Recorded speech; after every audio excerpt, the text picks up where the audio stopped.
Paradoxical Sajid পর্ব 2। এই পর্বে আপনাদের জন্য ছোট্ট একটা সারপ্রাইজ আছে। এই পর্বে ছোট্ট একটা চরিত্র আছে, রফিকের বাবা। সেই চরিত্রটির ভয়েস দিয়েছেন আমার খুব কাছের এবং খুব প্রিয় একজন মানুষ, সাদিয়া জামান। আশা করছি তার কণ্ঠ এবং তার বরিশালের ভাষা আপনারা এনজয় করবেন। তাহলে শুরু করা যাক। স্রষ্টাকে কে সৃষ্টি করলো? ল্যাম্পপোস্টের অস্পষ্ট আলোয় একজন বয়স্ক লোকের ছায়ামূর্তি আমাদের দৃষ্টিগোচর হলো। গায়ে মোটা একটা শাল জড়ানো, পৌষের শীত। লোকটা হালকা কাঁপছেও। আমরা খুলনা থেকে ফিরছিলাম, আমি আর সাজিদ। স্টেশন মাস্টারের রুমের পাশের একটি বেঞ্চিতে লোকটা আঁটসাঁট হয়ে বসে আছে। স্টেশনে এরকম কত লোকই তো বসে থাকে, তাই সেদিকে আমার বিশেষ কোনো কৌতূহল ছিল না। কিন্তু সাজিদকে দেখলাম সেদিকে এগিয়ে গেল। লোকটার কাছে গিয়েই সাজিদ ধপাস করে বসে পড়ল। আমি দূর থেকে খেয়াল করলাম লোকটার সাথে সাজিদ হেসে হেসে কথাও বলছে। আশ্চর্য, খুলনার স্টেশন, এখানে সাজিদের পরিচিত লোক কোথা থেকে এলো? তাছাড়া লোকটিকে দেখে বিশেষ কেউ বলে মনেও হচ্ছে না। মনে হচ্ছে কোনো বাদাম বিক্রেতা। বাদাম বিক্রি শেষে প্রতিদিন ওই জায়গায় বসেই হয়তো রাত কাটিয়ে দেয়। আমাদের রাতের ট্রেন, এখন বাজে রাত 2টো। এই সময়ে সাজিদের সাথে কারো দেখা করার কথা থাকলে তা তো আমি জানতামই। অদ্ভুত। আমি আরেকটু এগিয়ে গেলাম। একটু অগ্রসর হতেই দেখলাম ভদ্রলোকের হাতে একটি বইও আছে। দূর থেকে আমি বুঝতে পারিনি। সাজিদ আমাকে ইশারা দিয়ে ডাকলো। গেলাম। লোকটার চেহারাটা বেশ চেনা চেনা লাগছে, কিন্তু সঠিক মনে করতে পারছি না। সাজিদ বলল, এখানে বস, ইনি হচ্ছে হুমায়ুন স্যার। হুমায়ুন স্যার? এই নামের কোনো স্যারকে তো আমি চিনি না। সাজিদকে জিজ্ঞেস করতে যাব যে কোন হুমায়ুন স্যার, অমনি সাজিদ আবার বলল, হুমায়ুন রুবায়ত আজাদকে চিনিস না, ইনি আর কি। এরপর সে লোকটার দিকে ফিরে বলল, স্যার এ হলো আমার বন্ধু আরিফ। লোকটা আমার দিকে তাকালো না, সাজিদের দিকে তাকিয়ে আছে, ঠোঁটে মৃদু হাসি। আমার তখনও ঘোর কাটছেই না। কি হচ্ছে এসব? আমিও ধপাস করে সাজিদের পাশে বসে গেলাম। সাজিদ আর হুমায়ুন রুবায়েত আজাদ নামের লোকটার মধ্যে আলাপ হচ্ছে। এমনভাবে কথা বলছে যেন তারা পরস্পরকে অনেক আগে থেকেই চেনে। লোকটা সাজিদকে বলছে, তোকে কত করে বলেছি আমার লেখা আমার অবিশ্বাস বইটা ভালো মতো পড়েছিলি? সাজিদ বলল, হ্যাঁ স্যার পড়েছি তো। তাহলে আবার আস্তিক হয়ে গেলি কেন? নিশ্চয়ই কোনো তেঁদরের ফাঁদে পড়েছিস। কে সে, নাম বল। পেছনে যে আছে, কি জানি নাম? আরিফ। হ্যাঁ, এই তেঁদরের ফাঁদে পড়েছিস বুঝি? দাঁড়া, তাকে আমি মজা দেখাচ্ছি। এই বলে লোকটা বসা থেকে উঠতে গেল। সাজিদ জোরে জোরে বলে উঠল, না না স্যার, ও কিচ্ছু জানে না। তাহলে? আসলে স্যার, বলতে সংকোচ বোধ করলেও সত্য এটাই যে নাস্তিকতার উপর আপনি যেমন লজিক দেখিয়েছেন, সেগুলো এতটাই দুর্বল যে নাস্তিকতার উপর আমি বেশি দিন ইমান রাখতে পারিনি। এইটুকু বলে সাজিদ মাথা নিচু করে ফেলল। লোকটার চেহারাটা মুহূর্তেই রুক্ষ ভাব ধারণ করলো। বলল, তার মানে বলতে চাইছিস তুই এখন আমার চেয়েও বড় পণ্ডিত হয়ে গেছিস? আমার চেয়েও বেশি পড়ে ফেলেছিস, বেশি বুঝে ফেলেছিস? সাজিদ তখনও মাথা নিচু করে বসে আছে। লোকটা বলল, যাকগে, একটা সিগারেট খাবো, ম্যাচ নেই, তোর কাছে আছে? জি স্যার। এ বলে সাজিদ ব্যাগ খুলে একটা ম্যাচ বের করে লোকটার হাতে দিল। সাজিদ সিগারেট খায় না, তবে প্রয়োজনীয় জিনিসগুলো তার ব্যাগে থাকে সবসময়। লোকটা সিগারেট ধরালো, কয়েকটা জোরে জোরে টান দিয়ে ফুঁস করে এক মুখ ধোঁয়া ছাড়ল। ধোঁয়াগুলো মুহূর্তে কুণ্ডুলি আকারে স্টেশন মাস্টারের ঘরের রেলিং বেয়ে উঠে যেতে লাগলো। আমি সেদিকে তাকিয়ে থাকলাম। লোকটার কাশি উঠে গেল। কাশতে কাশতে লোকটা বসা থেকে উঠে পড়ল। এই মুহূর্তে ওনার সিগারেট খাওয়ার আর ইচ্ছে নেই সম্ভবত। লোকটা সিগারেটের টুকরোটিকে নিচে ফেলে পা দিয়ে একটা ঘষা দিল। অমনি সিগারেটের জ্বলন্ত টুকরোটি থেঁতলে গেল। সাজিদের দিকে ফিরে লোকটা বলল, তাহলে এখন বিশ্বাস করিস যে স্রষ্টা বলে কেউ আছে? সাজিদ হ্যাঁ সূচক মাথা নাড়ল। স্রষ্টা এই বিশ্বলোক, বিশ্ব ব্রহ্মাণ্ড সৃষ্টি করেছেন বলে বিশ্বাস করিস তো? আবারও সাজিদ হ্যাঁ সূচক মাথা নাড়ল। এবার লোকটা একটা অদ্ভুত রকম হাসি দিল। এই হাসি এতটাই বিদঘুটে ছিল যে তাতে আমার গা ছমছম করে উঠল। লোকটা বলল, তাহলে বল দেখি স্রষ্টাকে কে সৃষ্টি করল? এই প্রশ্নটি করে লোকটি আবার সেই বিদঘুটে হাসিটা হাসল। সাজিদ বলল, স্যার, বাই ডেফিনেশন স্রষ্টার কোনো সৃষ্টিকর্তা থাকতে পারে না। যদি বলি ক সৃষ্টিকর্তাকে সৃষ্টি করেছে, তৎক্ষণাৎ আবার প্রশ্ন উঠবে, তাহলে ক এর সৃষ্টিকর্তাকে? তখন যদি বলি ক এর সৃষ্টিকর্তা খ, তাহলে আবার প্রশ্ন উঠবে খ এর সৃষ্টিকর্তাকে। এভাবে চলতেই থাকবে, কোনো সমাধানে যাওয়া যাবে না। লোকটি বলল, সমাধান আছে। কি সেটা? মেনে নেওয়া যে স্রষ্টা নাই, ব্যাস। এইটুকু বলে লোকটি আবার হাসি দিল। সাজিদ আপত্তি জানালো, বলল, আপনি ভুল স্যার। লোকটি চোখ কপালে তুলে বলল, কি? আমি আমি ভুল? জি স্যার। তাহলে বল দেখি স্রষ্টাকে কে সৃষ্টি করলো? উত্তর দে, দেখি কত বড় জ্ঞানের জাহাজ হয়েছিস তুই। আমি বুঝতে পারলাম এই লোক সাজিদকে যুক্তির গ্যাঁড়াকলে ফেলার চেষ্টা করছে। সাজিদ বলল, স্যার, গত শতাব্দীতেও বিজ্ঞানীরা ভাবতেন এই মহাবিশ্ব অনন্তকাল ধরে আছে, মানে এটার কোনো শুরু নেই। তারা আরও ভাবত এটার কোনো শেষও নেই। তাই তারা বলতো, যেহেতু এটার শুরু শেষ কিছুই নেই, সুতরাং এটার জন্য একটি সৃষ্টিকর্তারও দরকার নেই। কিন্তু থার্মোডাইনামিক্সের তাপ ও গতির সূত্রগুলো আবিষ্কার হওয়ার পর এই ধারণা পুরোপুরি ভ্যানিশ তো হয়ই, সাথে পদার্থবিজ্ঞানেও ঘটে যায় একটা বিপ্লব। থার্মোডাইনামিক্সের তাপ ও গতির দ্বিতীয় সূত্র বলছে এই মহাবিশ্ব ক্রমাগত নিরবচ্ছিন্ন উত্তাপ অস্তিত্ব থেকে পর্যায়ক্রমে উত্তাপহীন অস্তিত্বের দিকে ধেয়ে যাচ্ছে। কিন্তু এই সূত্রকে উল্টো থেকে প্রয়োগ কখনোই সম্ভব নয়। অর্থাৎ কম উত্তাপ অস্তিত্ব থেকে এটাকে বেশি উত্তাপ অস্তিত্বের দিকে নিয়ে যাওয়া আদৌ সম্ভব নয়। এই ধারণা থেকে প্রমাণ হয় মহাবিশ্ব চিরন্তন নয়, এটা অনন্তকাল ধরে এভাবে নেই, এটার একটা নির্দিষ্ট শুরু আছে। থার্মোডাইনামিক্সের সূত্র আরও বলে এভাবে চলতে চলতে একসময় মহাবিশ্বের সকল শক্তি নিঃশেষ হয়ে যাবে আর মহাবিশ্ব ধ্বংস হবে।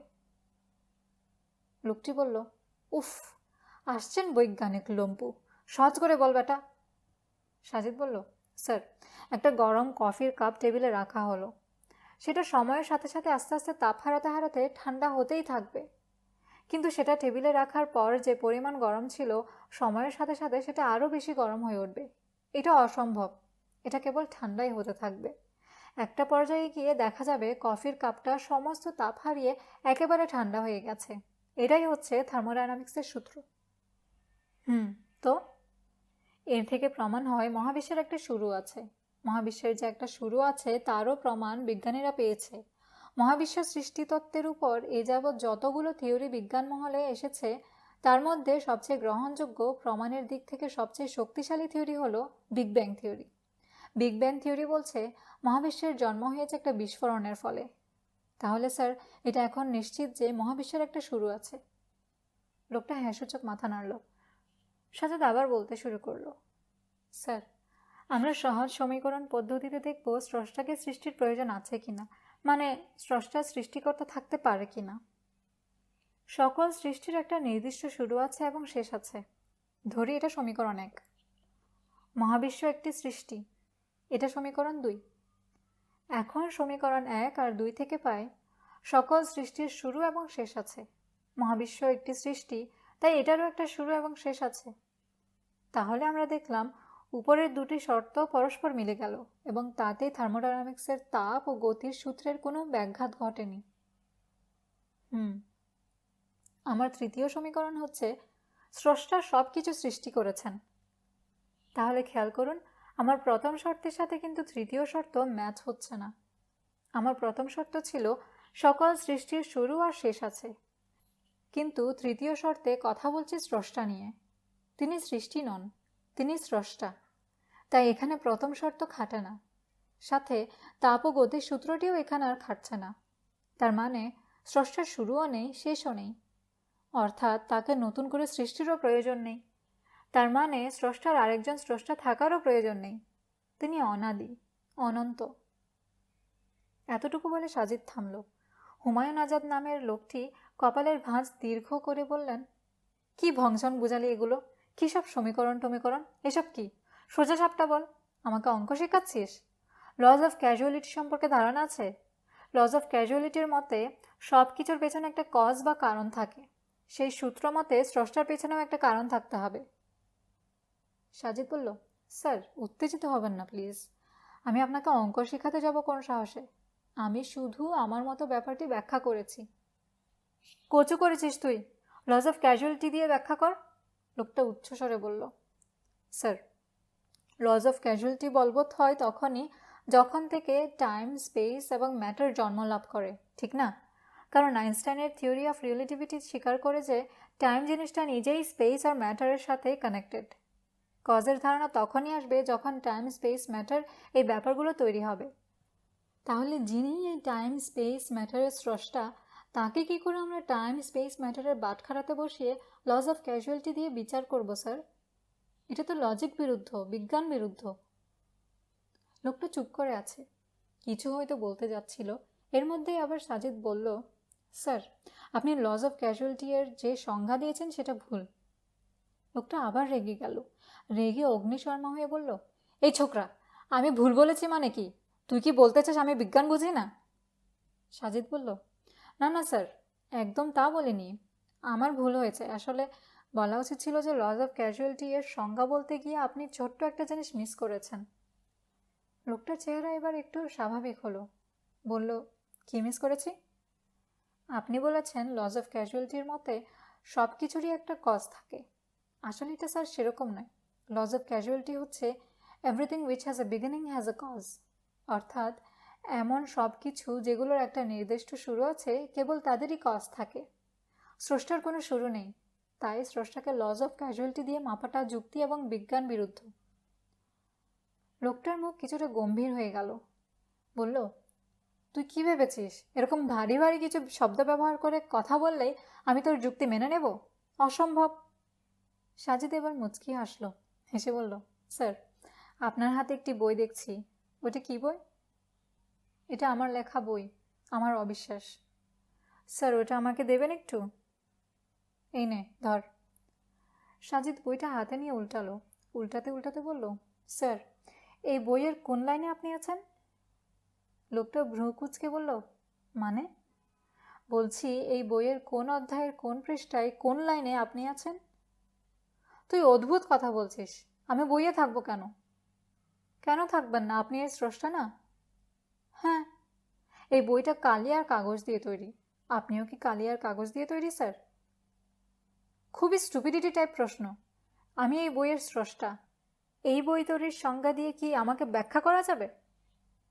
সাজিদ আবার হেসে দিল, বলল, না স্যার, এই বই তৈরির যে সংজ্ঞা, সেই সংজ্ঞা দিয়ে মোটেও আপনাকে ব্যাখ্যা করা যাবে না।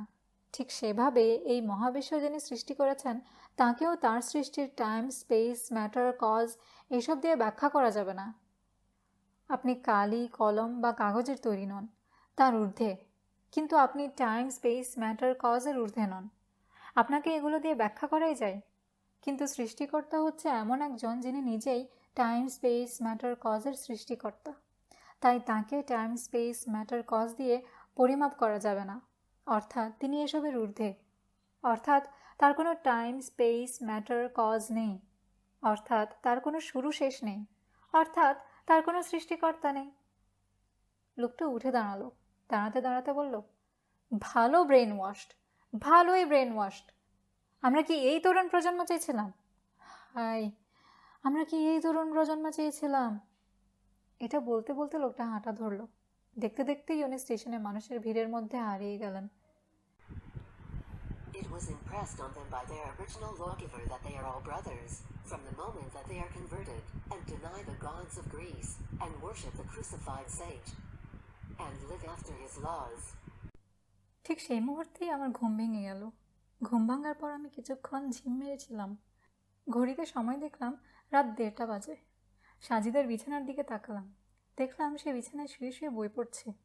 আমি উঠে তার কাছে গেলাম, গিয়ে দেখলাম সে যে বইটা পড়ছে সেটার নাম আমার অবিশ্বাস। বইয়ের লেখক হুমায়ুন আজাদ। সাজিদ বই থেকে মুখ তুলে আমার দিকে তাকালো, তার ঠোঁটের কোণায় একটি অদ্ভুত হাসি। আমি বিরাট একটা শক খেলাম। না, এটা হতে পারে না, স্বপ্নের উপর কারো হাত নেই। আমি বিড়বিড় করে বলতে লাগলাম, একটি সাম্প্রদায়িক আয়াত।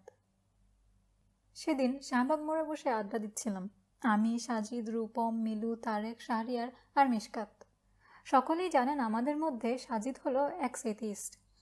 আগে নাস্তিক ছিল, এখন আস্তিক। রূপম আর শাহরিয়ার এখনও নাস্তিক। মার্ক্সই হলো তাদের ধ্যান জ্ঞান। মিলু অ্যাগনস্টিক। স্রষ্টা কি সত্যিই আছে নাকি আদৌ নেই, সেই ব্যাপারে কোনো সমাধানে মিলু এখনও আসতে পারেনি। তারেক, মিশকাত আর আমরা মোটামুটি কোনো দিকে যাইনি এখনও। সপ্তাহের প্রতি রোববারে আমরা এখানে আড্ডা দেই। আড্ডা না বলে এটাকে পাঠচক্র বলাই জুৎসই।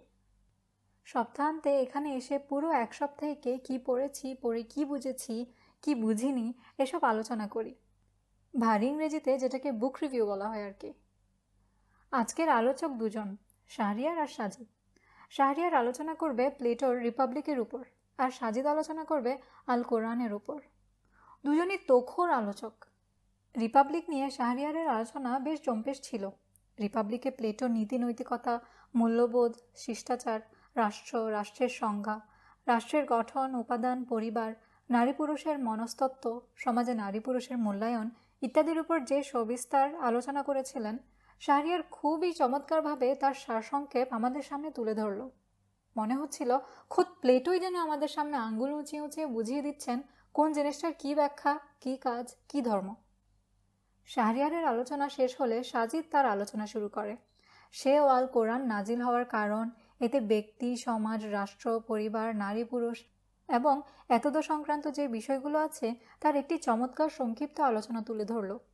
আলোচনা শেষ করার আগে সাজিদ এই বলে শেষ করলো যে আল কোরআন নাজিল হয়েছে সমগ্র মানব জাতির জন্য, এটি শুধু মুসলিমদের জন্য নয়। আমাদের সুশীল পরিভাষায় যেটাকে অসাম্প্রদায়িক বলে আর কি। এতটুকু বলে সাজিদ থামল। দুজনের আলোচনাই বেশ প্রফুল্ল ছিল, কিন্তু গণ্ডগোল পাকালো রূপম। সাজিদ আল কোরআনকে অসাম্প্রদায়িক বই বলেছে এটা সে মেনে নিতে পারেনি। বলেনি রূপম সাজিদের ক্লাসমেট, তাই দুজনের মধ্যকার সম্পর্কটি আমি তুমি বা আপনি নয়, তুই তুকারের সম্পর্ক। রূপম খুবই অবজ্ঞা সুরে সাজিদকে উদ্দেশ্য করে বলল, কোরআন অসাম্প্রদায়িক, এটা আমাকে শুনতে হলো। সাজিদ বলল, হ্যাঁ অবশ্যই। এরপর রূপম বলল, কোরআনের সাম্প্রদায়িক আয়াত মনে হয় তুই এখনো পড়িসনি, তাই জানিস না। আমি না পড়ে থাকলে তুই পড়ে আমাকে শোনা, সাজিদ বলল। রূপম ইংরেজিতে সূরা আল ইমরানের 118 নম্বর আর আল মায়েদার 51 নম্বর আয়াতটি পড়ে শোনালো, সাথে অনুবাদ করেও পড়ল। সে বলল, O you who believe, do not take from intimate friends from among others than your own people. অর্থ, হে বিশ্বাসীরা, তোমরা মুমিন ব্যতীত অন্য কাউকে বন্ধুরূপে গ্রহণ করো না।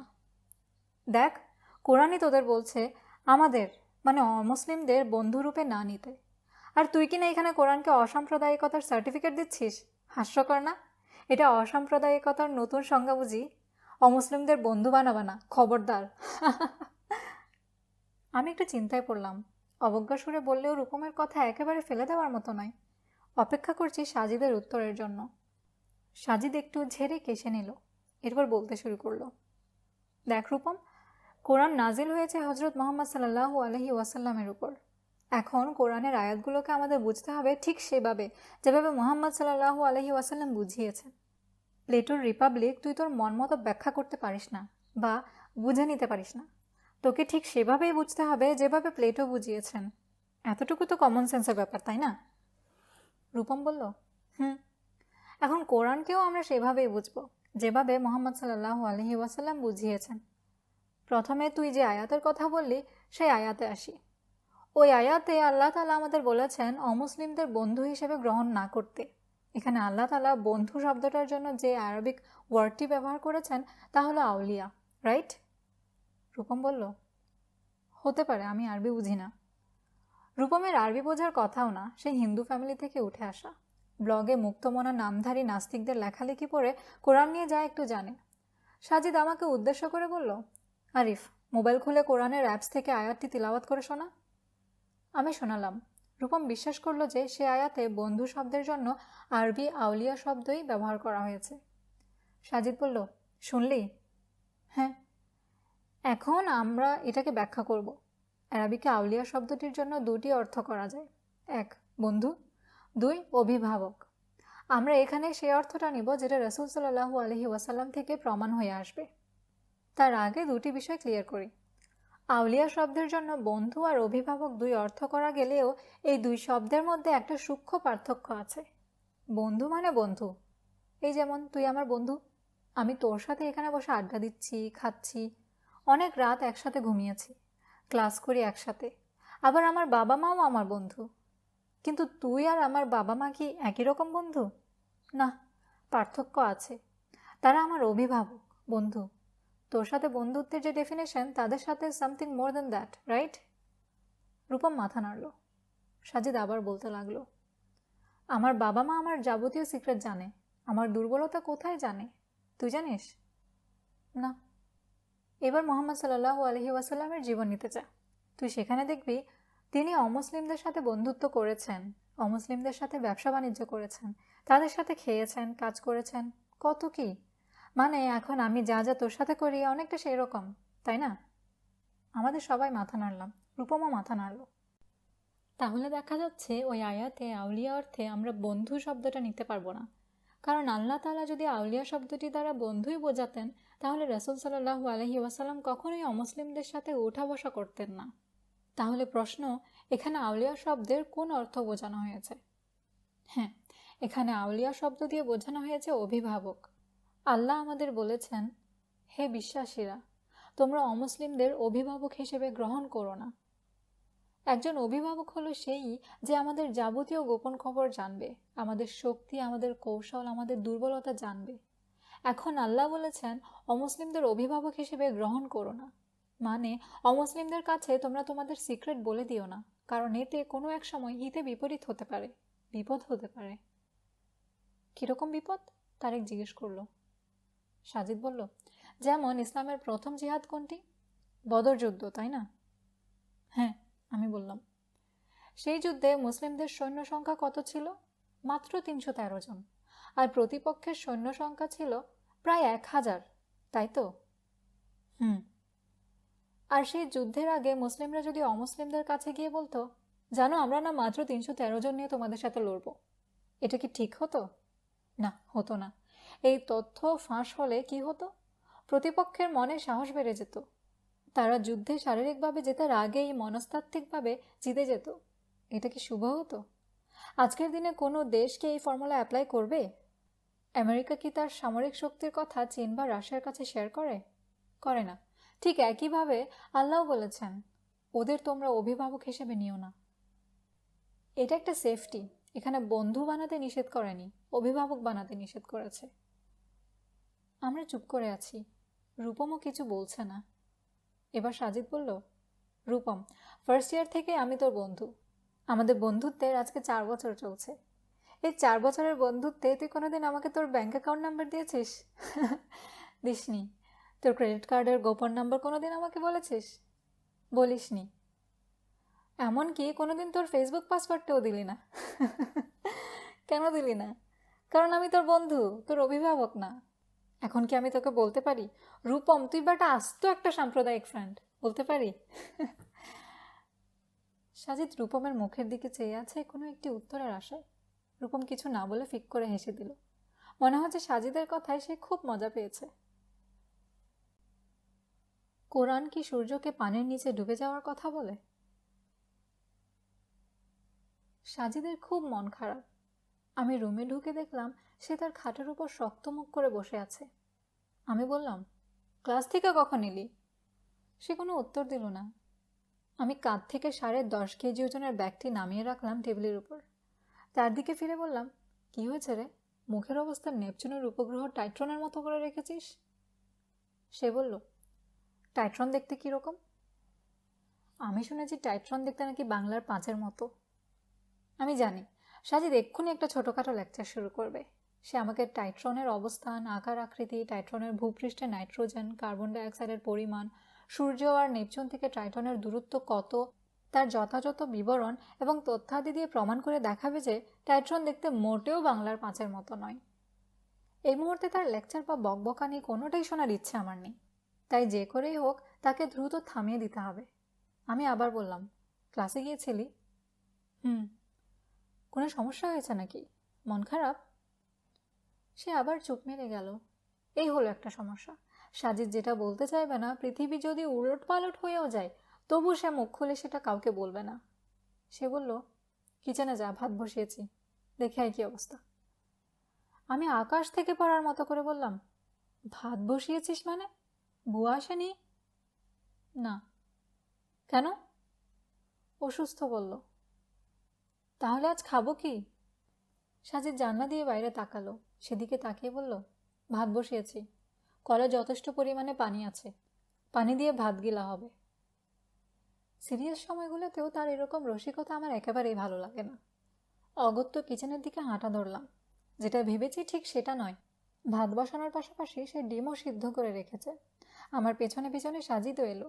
এসে ভাত নামিয়ে কড়াইতে তেলে কিছু পেঁয়াজ কুচি, হালকা গুঁড়ো মরিচ, 1 চিমটি নুন দিয়ে কিছুক্ষণ নাড়াচাড়া করে তাতে ডিম দুটো ছেড়ে দিল।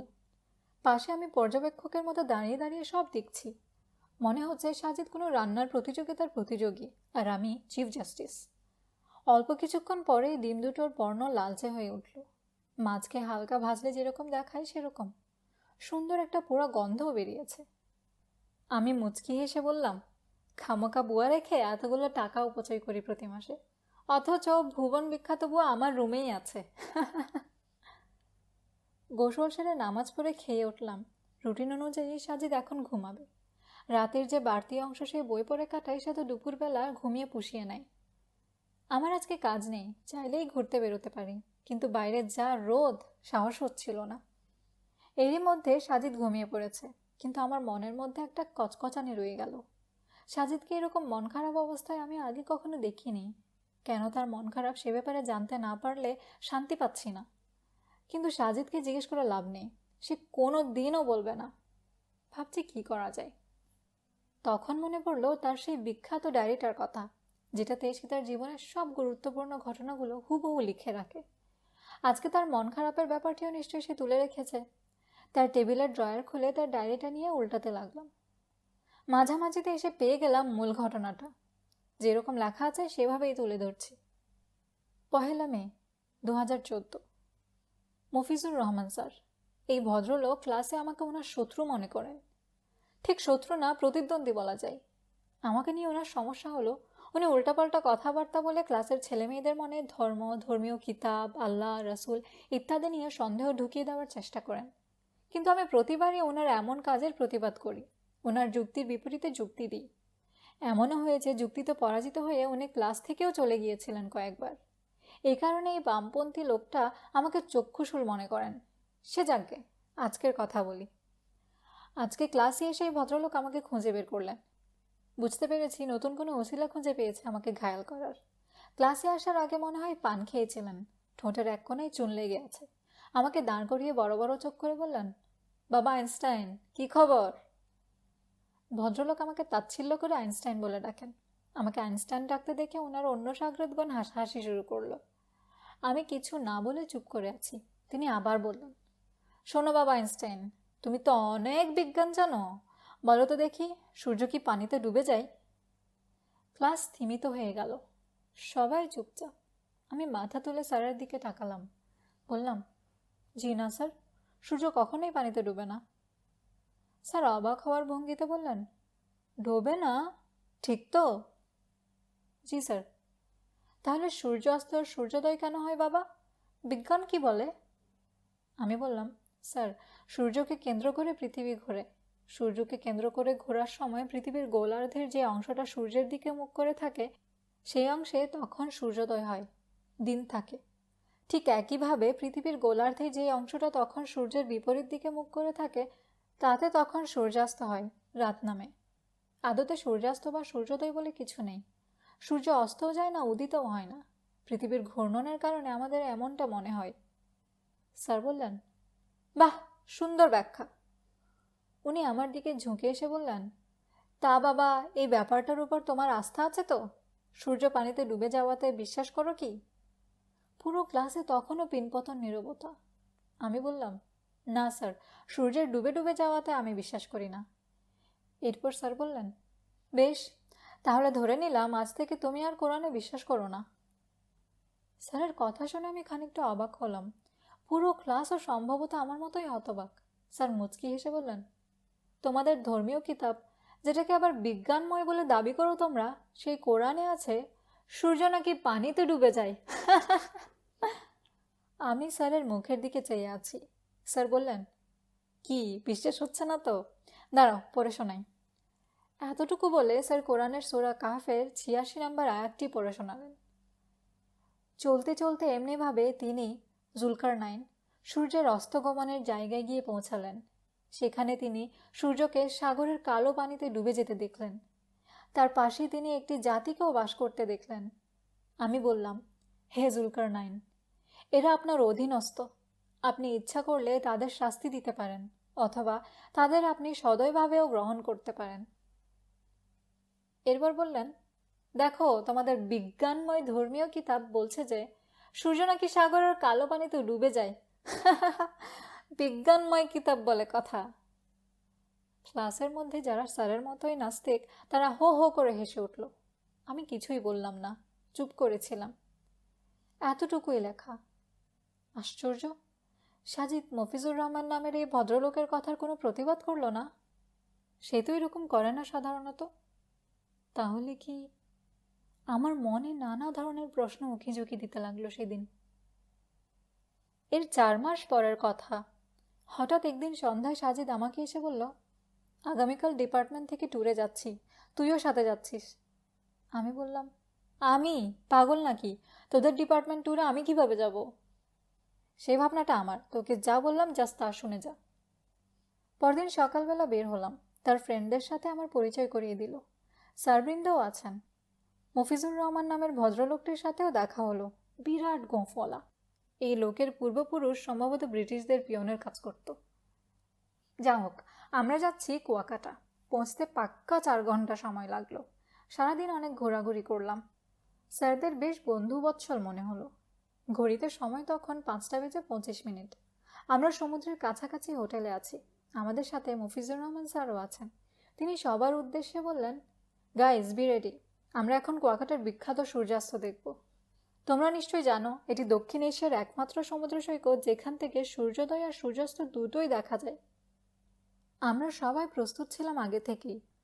বেরুতে যাব ঠিক তখনই সাজিদ বলে বসল, স্যার আপনি সূর্যাস্ত দেখবেন? স্যার বললেন, why not, how can I miss such an amazing moment? Sajid বলল, স্যার আপনি বিজ্ঞানের মানুষ হয়ে খুব অবৈজ্ঞানিক কথা বলছেন। এমন একটি জিনিস আপনি কি করে দেখবেন বলছেন যেটা আদতে ঘটেই না? এবার আমরা সবাই অবাক হলাম। যে যার চেয়ার টেনে বসে পড়লাম। সাজিদ দাঁড়িয়ে আছে। স্যার কপালের ভাঁজ দীর্ঘ করে বললেন, what do you mean? Sajid হাসল, হেসে বলল, স্যার খুবই সোজা। আপনি বলছেন আপনি আমাদের নিয়ে সূর্যাস্ত দেখবেন। কিন্তু স্যার দেখুন, বিজ্ঞান বুঝে এমন লোক মাত্রই জানে সূর্য আসলে অস্ত যায় না। পৃথিবীর গোলার্ধের যে অংশ সূর্যের গোলার্ধের বিপরীত মুখে অবস্থান করতে শুরু করে সেই অংশটা আস্তে আস্তে অন্ধকার ছেয়ে যায় কেবল। কিন্তু সূর্য তার কক্ষপথেই থাকে, উঠেও না ডোবেও না। তাহলে স্যার সূর্যাস্ত কথাটা তো ভুল, তাই না? এবার আমি বুঝে গেছি আসল ব্যাপার। মজা নেওয়ার জন্য অপেক্ষা করছি। মফিজুর রহমান নামের লোকটা একরাশ বিরক্তি নিয়ে বলল, দেখো সাজিদ, সূর্য যে উদিত হয় না আর অস্ত যায় না তা আমি জানি, কিন্তু এখান থেকে দাঁড়ালে আমাদের কি মনে হয়? মনে হয় সূর্যটা যেন আস্তে আস্তে পানির নিচে ডুবে যাচ্ছে। এটাই আমাদের চর্মচক্ষুর সাধারণ পর্যবেক্ষণ ক্ষমতা। তাই আমরা এটাকে সিম্পলি সূর্যাস্ত নাম দিয়েছি। বলার সুবিধার জন্যও এটাকে সূর্যাস্ত বলাটা যুক্তিযুক্ত। দেখো, যদি আমি বলতাম, ছেলেরা একটু পর পৃথিবীর গোলার্ধের যে অংশে বাংলাদেশের অবস্থান সেই অংশটা সূর্যের ঠিক বিপরীত দিকে মুখ নিতে চলেছে, তার মানে এখানে এক্ষুনি আঁধার ঘনিয়ে আসবে, আমাদের সামনে সূর্যটা লুকিয়ে যাবে। চলো আমরা সেই দৃশ্যটা অবলোকন করে আসি। আমি যদি এরকম বলতাম ব্যাপারটা ঠিক বিদঘুটে শোনাতো নিশ্চয়ই। ভাষা তার মাধুর্যতা হারাতো, শ্রুতি মধুরতা হারাতো। এখন আমি এক শব্দে বুঝিয়ে দিতে পারছি আমি কি বলতে চাচ্ছি সেটা। সাজিদ মুচকি হাসলো। সে বলল, স্যার আপনি একজন বিজ্ঞান মনস্ক মানুষ, বিজ্ঞান পড়েন, বিজ্ঞান পড়ান। আপনি আপনার সাধারণ চর্মচক্ষু দিয়ে দেখতে পান যে সূর্যটা ডুবে যাচ্ছে পানির নিচে। এই ব্যাপারটাকে আপনি সুন্দর করে বোঝানোর জন্য সূর্যাস্ত নাম দিতে পারেন।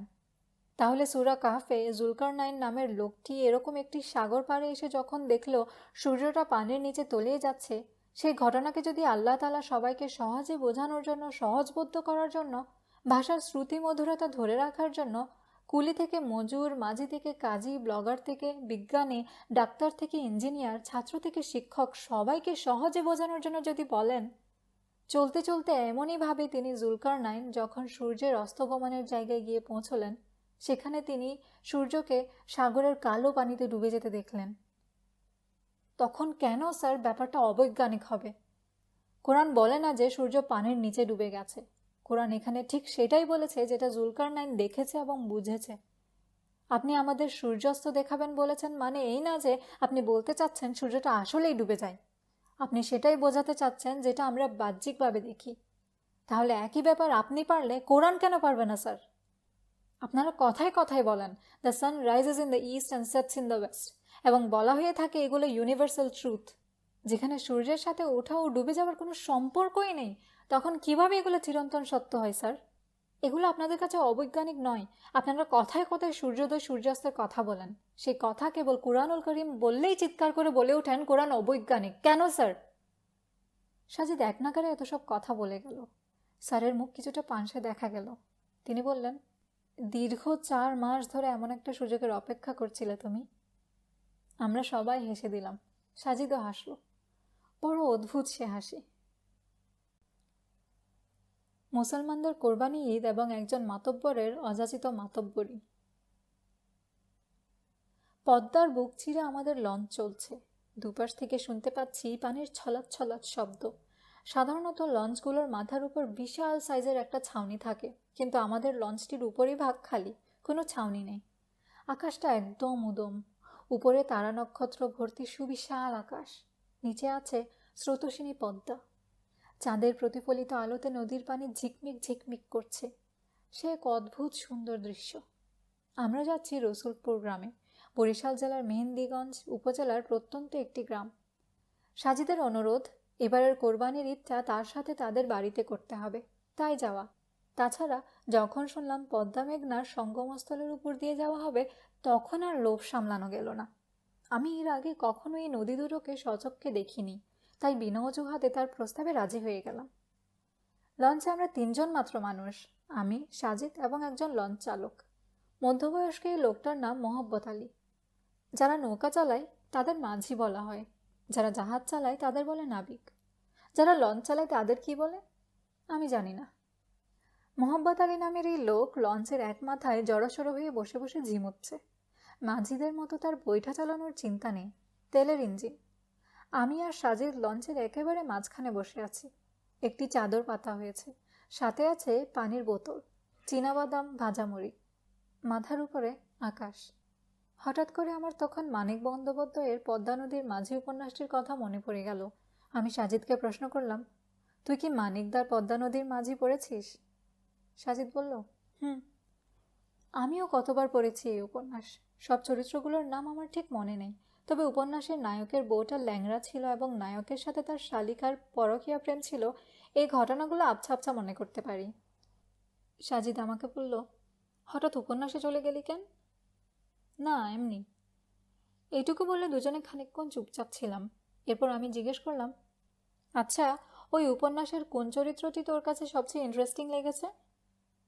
আমি ভাবলাম সাজিদ হয় উপন্যাসের নায়ক কিংবা নায়কের শালিকার কথাই বলবে, কিন্তু সাজিদ বলল, ওই উপন্যাসে ইন্টারেস্টিং ক্যারেক্টার আছে কেবল একটি, সেটি হলো হোসেন মিয়া। আমি খানিকটা অবাক হলাম কারণ সাজিদ এই প্রশ্নের উত্তর দিতে 1 সেকেন্ডও ভাবেনি। কত আগে পড়া একটি উপন্যাস থেকে সে এমন একটি ক্যারেক্টারের নাম বলেছে যেটি উপন্যাসের কোনো মূল চরিত্রের মধ্যেই পড়ে না। হোসেন মিয়া নামে এই উপন্যাসে কোনো চরিত্র আছে সেটিই আমি ভুলে গিয়েছিলাম। আমি জিজ্ঞেস করলাম, হোসেন মিয়া নায়ক নয় কেন? সাজিদ বলল, কুবের মাঝির মতো কত শত মাঝি পদ্মাহারে অহরহ দেখা যায়, যাদের ঘরে মালার মতো একটি খোঁড়া পাওয়ালা কিংবা অন্ধ স্ত্রী আছে, 3-4টে করে পেটুক সন্তান, আছে কপিলার মতো সুন্দরী শালিকা। তাদের মাঝেও পরকীয়া আছে, দৈহিক সম্পর্ক আছে। কিন্তু হোসেন মিয়ার মতো কোনো চরিত্র আছে এই পদ্মাপাড়ে, যে কিনা নিজের মতো করে একটি দ্বীপ সাজিয়ে তুলে সেখানে মানুষজনকে বিনা পয়সায় থাকতে দেয়? আছে, কি বাস্তবে কি সাহিত্যে। আমি আরও একবার সাজিদের সাহিত্য জ্ঞান দেখে বিমুগ্ধ হলাম। সে এমনভাবে চরিত্রগুলোর নামধাম বলে গেল যেন এইমাত্র উপন্যাসটি পড়ে শেষ করেছে। আমরা রসুলপুরে পৌঁছাই ভোর 4:30টার দিকে। তখন কিছু কিছু জায়গায় ফজরের আজান পড়েছে। যেখানে নেমেছি সেখান থেকে বেশ কিছু পথ হাঁটতে হবে। খানিকটা হেঁটে একটা মাটির ঘরের সামনে এসে দাঁড়ালাম। বুঝতে পারলাম এটা মসজিদ। ভেতরে একটা কুপি বাতি মিটমিট করে জ্বলছে। ব্যাগপত্র রেখে দুজনে অজু করে নিলাম। মসজিদে মানুষও আমরা 3 জন। আজব, 3 সংখ্যাটি দেখে একদম পেটে চাড়ছে না। লঞ্চেও ছিলাম 3 জন, মসজিদে এসেও 3। জামাত শেষ হয়েছে একটু আগে। আমরা বসে আছি মসজিদের বারান্দায়, আর একটু আলো ফুটলে বেরিয়ে পড়ব। ইমাম সাহেব আমাদের পাশে বসে কোরআন তেলাওয়াত করছেন। মাঝারি বয়স, দাড়িতে মেহেদি লাগিয়েছেন বলে লালচে দেখাচ্ছে। উনি সূরা আর রহমান তিলাওয়াত করছেন। আর রহমান তিলাওয়াত করে উনি কোরআন শরীফ বন্ধ করলেন। কোরআন শরীফে 2টি চুমু খেলেন।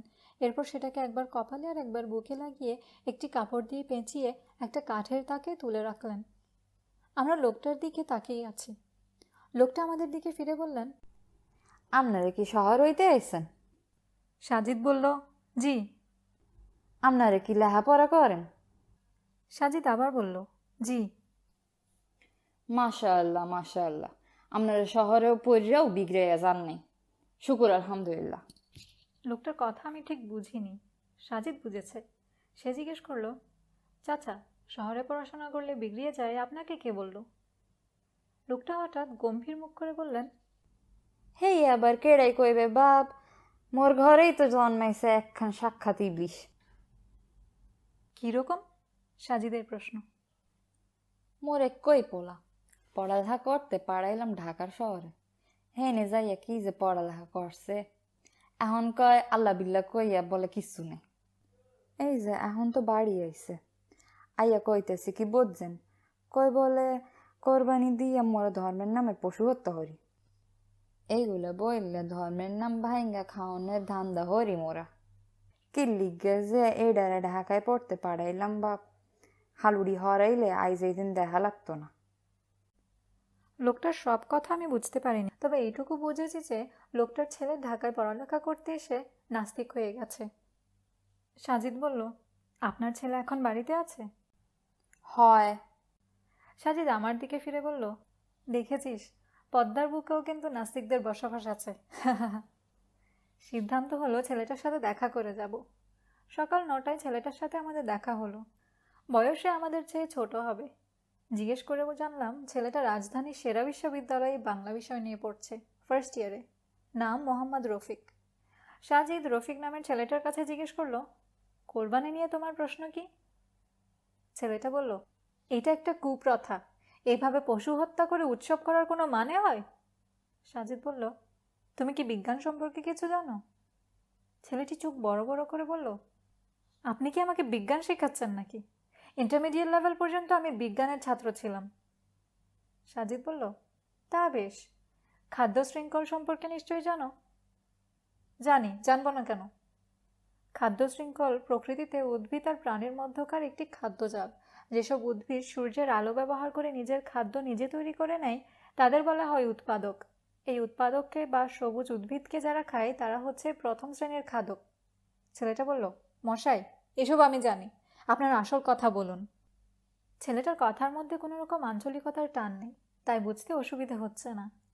পাশ থেকে ছেলেটার বাবা বলে উঠলেন, এহারা বয়সে কলম তোর চাইয়ে বড় হইবে, মানুষ দিয়ে কথা কইতে পারো না? ছেলেটা তার বাবার দিকে তীক্ষ্ণ দৃষ্টিতে তাকালো। সেই দৃষ্টিতে পড়াশোনা জানা ছেলের মূর্খ বাবার প্রতি অবজ্ঞার ছাপ স্পষ্ট। সাজিদ বলল, বেশ, তোমাদের গরু আছে? আছে।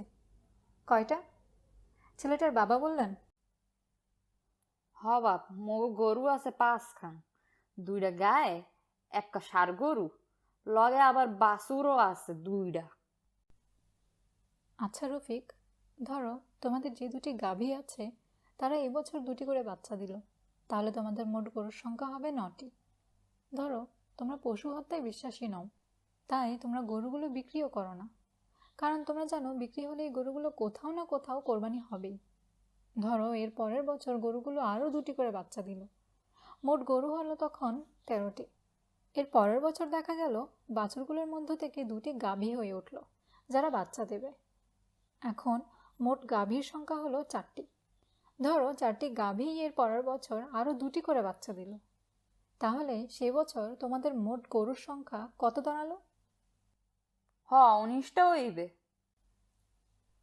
সাজিদ বলল, বলো তো রফিক, 19টা গরু রাখার এত জায়গা তোমাদের আছে কিনা? 19টা গরুকে খাওয়ানোর এত সামর্থ্য, পর্যাপ্ত ভুসি, খোল, ঘাস আছে কিনা তোমাদের?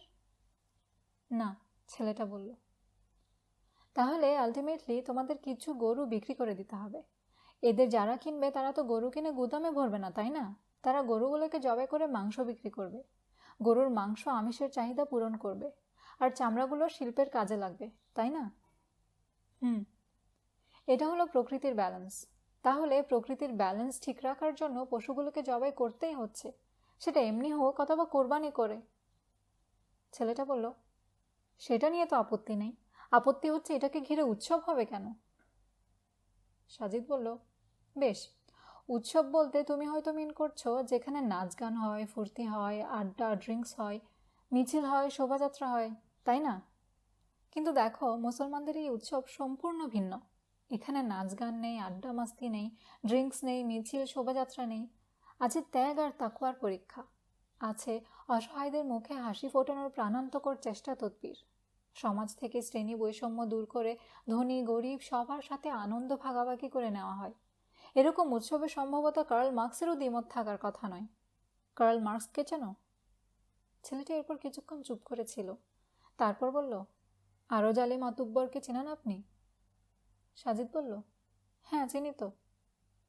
কোরবানি নিয়ে ওনার কিছু যৌক্তিক প্রশ্ন আছে। কি প্রশ্ন বলো? ছেলেটা প্রথম প্রশ্নটি বলল। সেটি ছিল, আল্লাহ ইব্রাহিমের কাছে তার সবচাইতে প্রিয় বস্তু উৎসর্গের আদেশ দিয়েছিলেন, কিন্তু ইব্রাহিমের কাছে সবচাইতে প্রিয় বস্তু তার ছেলে ইসমাইল না হয়ে তার নিজ প্রাণ কেন হলো না?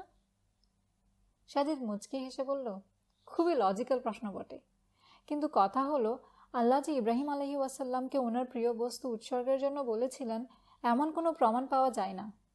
যা হোক, ধরে নিলাম যে আল্লাহ ওনাকে সবচেয়ে প্রিয় বস্তু উৎসর্গের জন্য বলেছিলেন।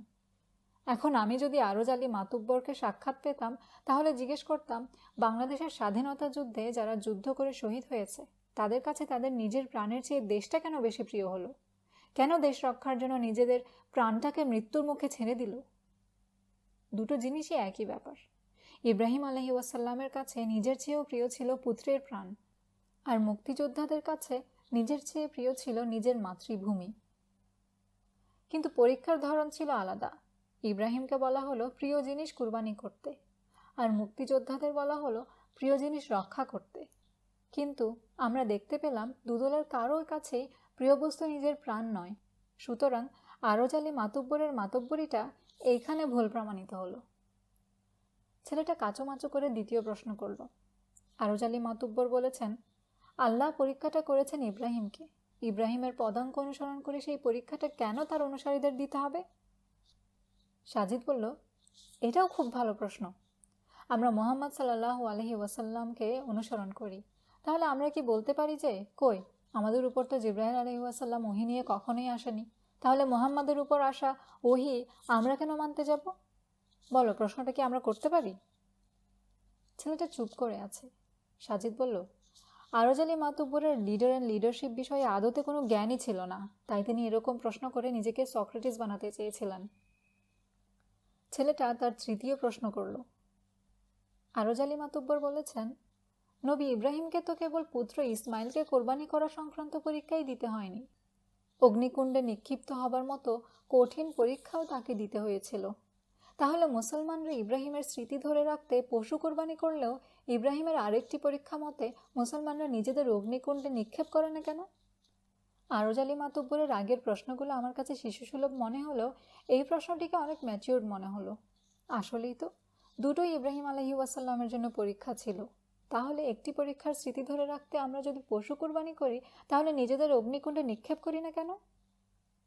পদ্মা থেকে শাঁ শাঁ শব্দে বাতাস আসতে শুরু করেছে। সাজিদ বলল, রফিক, তার আগে তুমি আমার কাছে একটি প্রশ্নের উত্তর দাও। তুমি কি বঙ্গবন্ধু শেখ মুজিবুর রহমানকে ভালোবাসো, তার আদর্শকে? ছেলেটা বলল, অবশ্যই। তিনি না হলে তো বাংলাদেশের অস্তিত্বই থাকতো না। তিনি আমাদের জাতির পিতা। তুমি ঠিক বলেছ, বঙ্গবন্ধু না হলে বাংলাদেশ হয়তো কোনোদিন স্বাধীনই হতো না। সে যা হোক, বঙ্গবন্ধুকে জীবনে দুটি বড় ধরনের পরীক্ষার মুখোমুখি হতে হয়েছিল। প্রথমত, একটা দেশকে স্বাধীন করার লড়াইয়ের সামনে থেকে নেতৃত্ব দেওয়া। দ্বিতীয়ত, সপরিবারে খুন হওয়া। আমি কি ঠিক বললাম রফিক? এখন তুমি বঙ্গবন্ধুর আদর্শ বুকে ধারণ করো। তুমি ৭১-এর চেতনায় নিজেকে বলিয়ান ভাবো। তুমি ৭ই মার্চের স্মরণে বিশাল মিছিলে যোগদান করো। ১৬ই ডিসেম্বরে সভা সমাবেশে জয় বাংলা জয় বঙ্গবন্ধু বলে স্লোগান দাও। কিন্তু ১৫ই অগস্টে রাস্তায় বেরিয়ে কোনোদিন বলেছ, হে মেজর ডালিমের বংশধর, হে খন্দকার মোস্তকের বংশধর, তোমরা কে কোথায় আছো, এসো আমাকেও বঙ্গবন্ধুর মতো সপরিবারে খুন করো? কখনো বলেছ কি? আমি সাজিদের কথা শুনে হো হো হো করে হাসা শুরু করলাম। ছেলেটার মুখ তখন একেবারে ফ্যাকাশে হয়ে গেছে। সাজিদ আবার বলতে শুরু করলো, তুমি এটা বলো না। বঙ্গবন্ধুর আদর্শ বুকে ধারণ করে যারা, এমন কেউই এরকম বলে না। যদি কেউ এরকম বলে তাহলে তাকে মানুষে বলবে, কি ব্যাপার, লোকটা পাগল নাকি? এর অর্থ এটা নয় যে বঙ্গবন্ধুকে তুমি ভালোবাসো না। সাজিদের কথা শুনে এবার রফিকের বাবাও হা হা হা করে হাসতে লাগলো। ছেলেকে পরাজিত হতে দেখে পৃথিবীর কোনো বাবা এত খুশি হতে পারে এই দৃশ্য না দেখলে বুঝতামই না। আমরা রসুলপুরের পথে হাঁটা ধরলাম। পদ্মাপাড়ের জনবসতিগুলো দেখতে একেবারে ছবির মতো। নিজেকে তখন আমার হোসেন মিয়ার ময়নাদ্বীপের বাসিন্দা মনে হচ্ছিল। আর সাজিদ, তাকে আপনারা আপাতত হোসেন মিয়ার রূপেই ভাবতে পারেন। আল কোরআন কি মানব রচিত? বিরাট আলিশান একটা বাড়ি। মোগল আমলের সম্রাটেরা যেরকম বাড়ি বানাতো অনেকটাই সেরকম। বাড়ির সামনে দৃষ্টিনন্দন একটি ফুলের বাগান। বাগানের মাঝে ছোট ছোট কৃত্রিম ঝর্ণা আছে। এই বাড়ির মালিকের রুচিবোধের প্রশংসা করতেই হয়। ঝঞ্ঝাট ঢাকা শহরের মধ্যে এটি যেন এক টুকরো স্বর্গখণ্ড। কিন্তু অবাক করা ব্যাপার হলো, বাগানের কোথাও লাল রঙের কোনো ফুল নেই। এত বড় বাগান বাড়ি, অথচ কোথাও একটি গোলাপের চারা পর্যন্ত নেই। বিস্ময়ের ব্যাপার তো বটেই। আমরা এসেছি সাজিদের এক দূর সম্পর্কের খালুর বাসায়। ঢাকা শহরে বড় ব্যবসা আছে ওনার। বিদেশেও নিজের ব্যবসা বাণিজ্যের শাখা প্রশাখা ছড়িয়েছেন। ছেলেমেয়েদের কেউ লন্ডন, কেউ কানাডা, আর কেউ সুইজারল্যান্ডে থাকে। ভদ্রলোক ওনার স্ত্রীকে নিয়ে ঢাকাতেই রয়ে গেছেন, শিকড়ের টানে, জন্মভূমির মায়ায়। তবে ঢাকায় নিজের বাড়িখানাকে যেভাবে তৈরি করেছেন, বোঝার উপায় নেই যে এটি ঢাকার কোনো বাড়ি নাকি মস্কোর কোনো ভিআইপি ভবন। আমাকে এদিক সেদিক তাকাতে দেখে সাজিদ প্রশ্ন করল, এভাবে চোরের মতো এদিক সেদিক তাকাচ্ছিস কেন? আমি ভ্যাবাচেকা খাওয়ার মতো করে বললাম, না, আসলে তোর খালুকে নিয়ে ভাবছি। ওনাকে নিয়ে ভাবার কি আছে? আমি বললাম, অসুস্থ মানুষদের নিয়ে ভাবতে হয়, এটাও এক প্রকার মানবতা, বুঝলি? সাজিদ আমার দিকে বড় বড় চোখ করে তাকিয়ে বলল, অসুস্থ মানে? কে অসুস্থ? তোর খালু। তোকে কে বললো উনি অসুস্থ? আমি দাঁড়ালাম, বললাম, তুই এত কিছু খেয়াল করিস, সেটা করিসনি? কোনটা? তোর খালুর বাগানের কোথাও কিন্তু লাল রঙের কোনো ফুল গাছ নেই। প্রায় সব রঙের ফুল গাছ আছে, লাল ছাড়া। এমনকি গোলাপের একটি চারাও নেই। তো তো আর কি, তিনি হয়তো colour blind, specifically red colour blind. Sajid কিছু বলল না। হয়তো সে এটা নিয়ে আর কোনো কথা বলতে চাচ্ছে না, অথবা আমার যুক্তিতে সে হার মেনেছে। সাজিদ কলিং বেল বাজালো। ঘরের দরজা খুলে দিলে একটি 13-14 বছরের বয়সী ছেলে, সম্ভবত কাজের ছেলে। আমরা ভেতরে ঢুকলাম। ছেলেটি বলল, আপনারা এখানে বসুন, আমি কাকাকে ডেকে দিচ্ছি। ছেলেটা একদম শুদ্ধ বাংলায় কথা বলছে। বাড়ির মালিককে স্যার বা মালিক না বলে কাকা বলছে। সম্ভবত ওনার কোনো গরিব আত্মীয়ের ছেলে হবে। যাদের খুব বেশি টাকা পয়সা হয়, তারা গ্রাম থেকে গরিব আত্মীয়দের বাসার কাজের চাকরি দিয়ে দয়া করে। ছেলেটা ভদ্রলোককে ডাকার জন্য সিঁড়ি বেয়ে উপরে উঠে গেল। ঘরের ভেতরটা আরও চমৎকার। নানান ধরনের দামি দামি মার্বেল পাথর দিয়ে দেয়াল সাজানো। দোতলার কোনো এক রুম থেকে রবীন্দ্রনাথের গানের সুর ভেসে আসছে। যদি তোর ডাক শুনে কেউ না আসে, তবে একলা চলো রে। আমি সাজিদকে বললাম, কি রে, তোর এরকম মোগলাই স্টাইলের একটা খালু আছে, কোনোদিন বললি না যে? সাজিদ রসকসহীন চেহারায় বলল, মোগলাই স্টাইলের খালু তো, তাই বলা হয়নি। তোর খালুর নাম কি? এম আলী। ভদ্রলোকের নামটা ওনার বাড়ির মতোই গাম্ভীর্যপূর্ণ। আমি জিজ্ঞেস করলাম, এম আলী মানে কি? সাজিদ আমার দিকে তাকালো, বলল, মোহাম্মদ মহব্বত আলী। ভদ্রলোকের বাড়ি আর ঐশ্বর্যের সাথে নামটা একদম যাচ্ছে না। এই জন্য হয়তো মোহাম্মদ মহব্বত আলী নামটাকে শর্টকাট করে এম আলী করে নিয়েছেন। ভদ্রলোক আমাদের সামনের সোফায় পায়ের উপর পা তুলে বসলেন। মধ্যবয়স্ক মানুষ, চেহারায় বার্ধক্যের কোনো ছাপ নেই, চুল পেকেছে, তবে কলপ করায় তা ভালো মতো বোঝা যাচ্ছে না। তিনি বললেন, তোমাদের মধ্যে সাজিদকে? আমি লোকটার প্রশ্ন শুনে অবাক হলাম খুব। সাজিদের খালু, অথচ সাজিদকে চেনে না, এটা কিরকম কথা? সাজিদ বলল, জি আমি। আই গেস দ্যাট, লোকটা বলল। আরও বলল, তোমার কথা বেশ শুনেছি, তাই তোমার সাথে আলাপ করার ইচ্ছে জাগলো। আমাদের কেউ কিছু বলল না, চুপ করে আছি। লোকটা আবার বলল, প্রথমে আমার সম্পর্কে দরকারি কিছু কথা বলে নিই। আমার পরিচয় তো তুমি জানোই সাজিদ। যেটা জানো না সেটা হলো বিশ্ববিদ্যালয় জীবন থেকে আমি একজন অবিশ্বাসী, খাঁটি বাংলায় নাস্তিক। রুবায়েত আজাদকে তো চেনো, তাই না? আমরা একই ব্যাচের ছিলাম। আমি নাস্তিক হলেও আমার ছেলেমেয়েরা কেউই নাস্তিক নয়। সে যা হোক, এটা নিয়ে আমার মাথা ব্যথা নেই। আমি ব্যক্তি স্বাধীনতায় বিশ্বাসী। সাজিদ বলল, খালু আমি এসব জানি। লোকটা অবাক হওয়ার ভান করে বলল, জানো? ভেরি গুড, ক্লেভার বয়। খালু আমাকে ডেকে পাঠিয়েছেন কেন তা বলুন।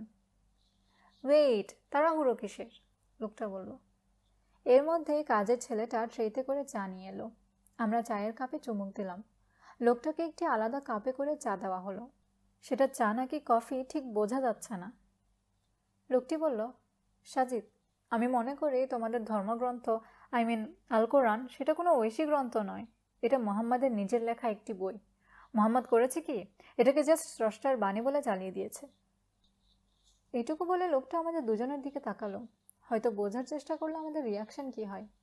আমরা কিছু বলার আগেই লোকটি আবার বলল, হয়তো বলবে মোহাম্মদ লিখতে পড়তে জানতো না, সে কিভাবে এরকম একটি গ্রন্থ লিখবে?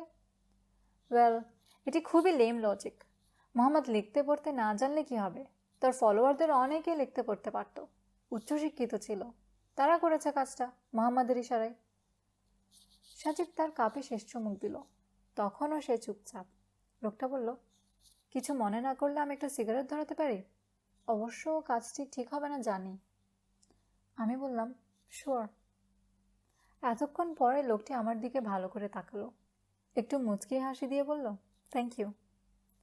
সাজিদ বলল, খালু, আপনি খুবই লজিক্যাল কথা বলেছেন।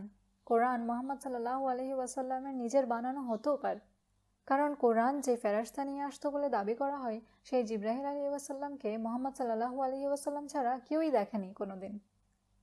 লোকটা বলে উঠল, এক্স্যাক্টলি মাই সান। তাহলে কোরআনকে আমরা টেস্ট করতে পারি, কি বলেন খালু? হ্যাঁ হ্যাঁ, করা যায়।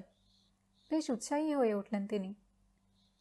সাজিদ বলল, কোরআন মোহাম্মদ সাল্লাল্লাহু আলাইহি ওয়াসাল্লামের বানানো কি না তা বুঝতে হলে আমাদের ধরে নিতে হবে যে মোহাম্মদ সাল্লাল্লাহু আলাইহি ওয়াসাল্লাম স্রষ্টার কোনো দূত নন। তিনি খুবই সাধারণ অশিক্ষিত একজন প্রাচীন মানুষ। লোকটা বলল, সত্যিকার অর্থেই মোহাম্মদ অসাধারণ কোনো লোক ছিল না, স্রষ্টার দূত তো পুরোটাই ভুয়া। সাজিদ মুচকি হাসল, বলল, তাহলে এটাই ধরে নিই।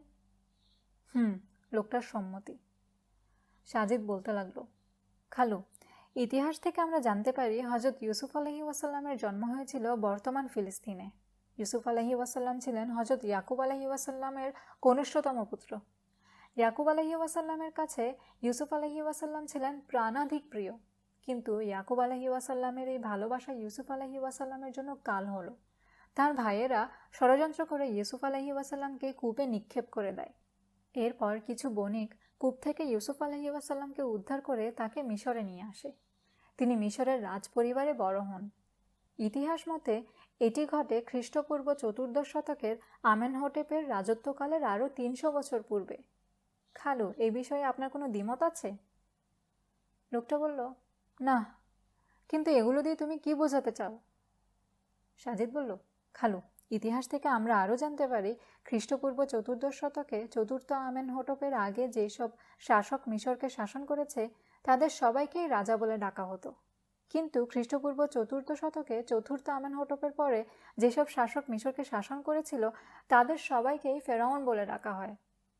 ইউসুফ আলাইহি ওয়াসাল্লাম মিশরকে শাসন করেছিলেন খ্রিস্টপূর্ব ৪র্দশ শতকে ৪র্থ আমেনহোটেপের আগে, আর মুসা আলাইহি ওয়াসাল্লাম মিশরে জন্মলাভ করেছিলেন ৪র্থ আমেনহোটেপের কমপক্ষে আরও ২০০ বছর পরে। অর্থাৎ মুসা আলাইহি ওয়াসাল্লাম যখন মিশরে জন্মগ্রহণ করেন তখন মিশরের শাসকদের আর রাজা বলা হতো না, ফেরাউন বলা হতো। তো কিন্তু খালু, কোরআনে ইউসুফ আলহি ওয়াসাল্লাম এবং মুসা আলহি ওয়াসাল্লামের দুজনের কথাই আছে। অবাক করা ব্যাপার হচ্ছে, কোরআন ইউসুফ আলহি ওয়াসাল্লামের বেলায় শাসকদের ক্ষেত্রে রাজা শব্দ ব্যবহার করলেও একই দেশের মুসা আলহি ওয়াসাল্লামের সময়কার শাসকদের বেলায় ব্যবহার করেছে ফেরাউন শব্দটি। বলুন তো খালু, মরুভূমির বালুতে উট চড়ানো বালক মোহাম্মদ সাল্লাল্লাহু আলহি ওয়াসাল্লাম ইতিহাসের এই পাঠ কোথায় পেলেন? তিনি কিভাবে জানতেন যে ইউসুফ আলহি ওয়াসাল্লামের সময়ের শাসকদের রাজা বলা হতো, মুসা আলহি ওয়াসাল্লামের সময়কার শাসকদের ফেরাউন, এবং ঠিক সেই মতো শব্দ ব্যবহার করে তাদের পরিচয় দেওয়া হলো? মোহাম্মদ আলী নামের ভদ্রলোকটি হো হো হো করে হাসতে লাগলো। বলল, মুসা আর ইউসুফের কাহিনী তো বাইবেলেও ছিল, মোহাম্মদ সেখান থেকে কপি করেছে, সিম্পল। সাজিদ মুচকি হেসে বলল, খালু, আনফর্চুনেটলি বাইবেল এই জায়গায় চরম একটি ভুল করেছে।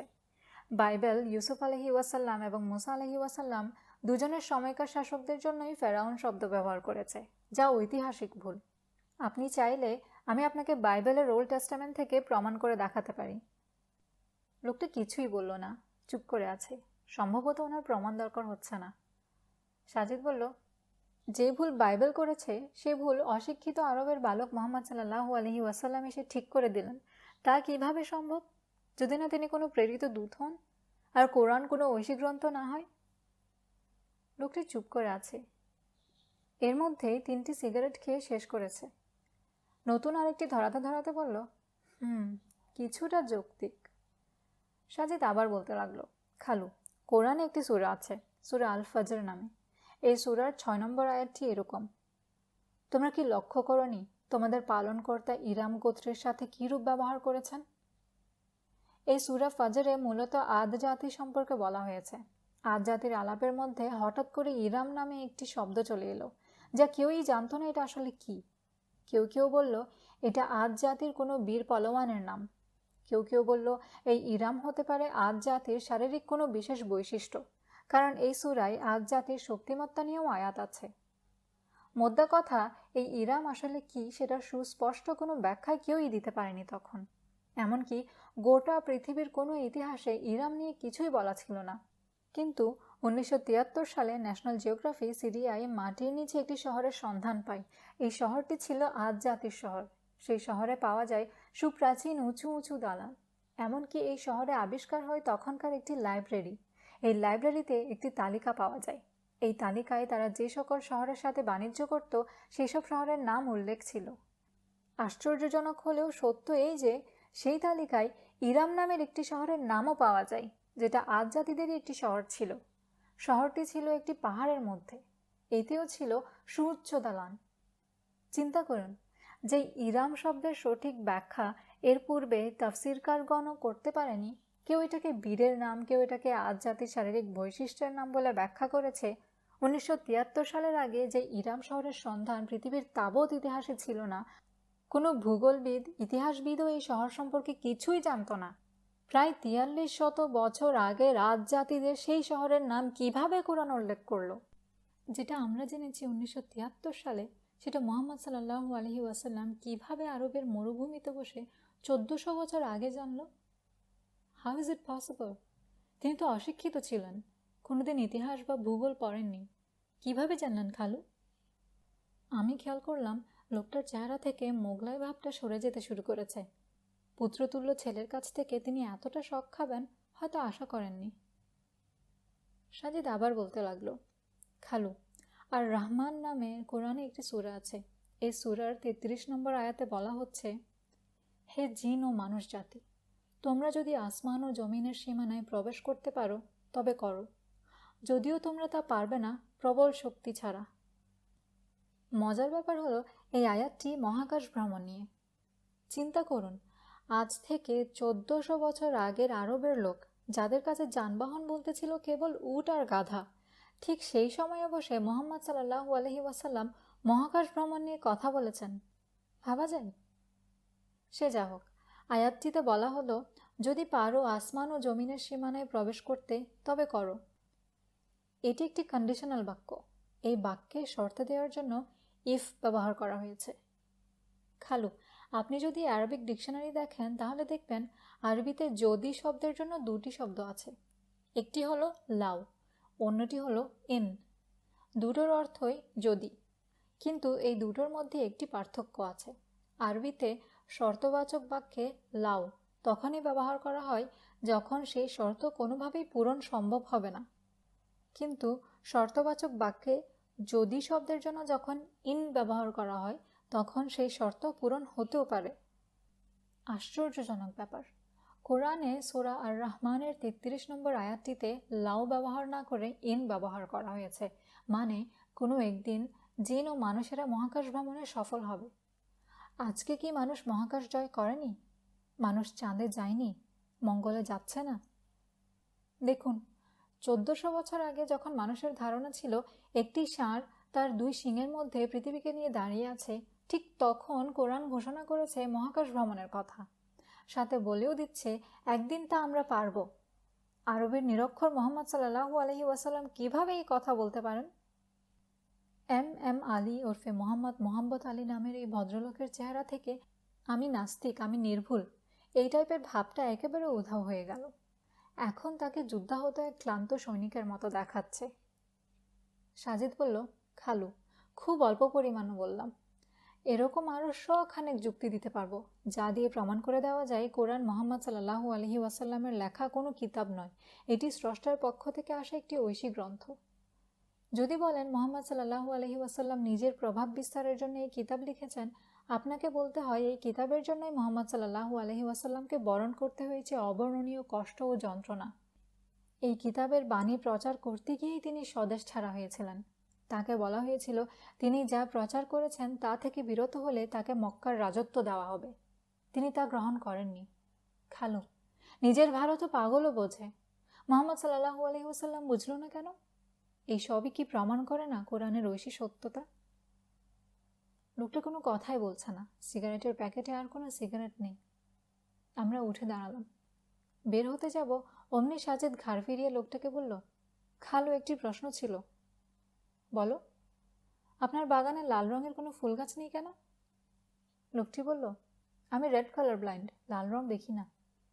সাজিদ আমার দিকে ফিরল, অবাক দৃষ্টিতে আমার দিকে তাকিয়ে বলল, বাবা আরিফ, ইউর কারেক্ট।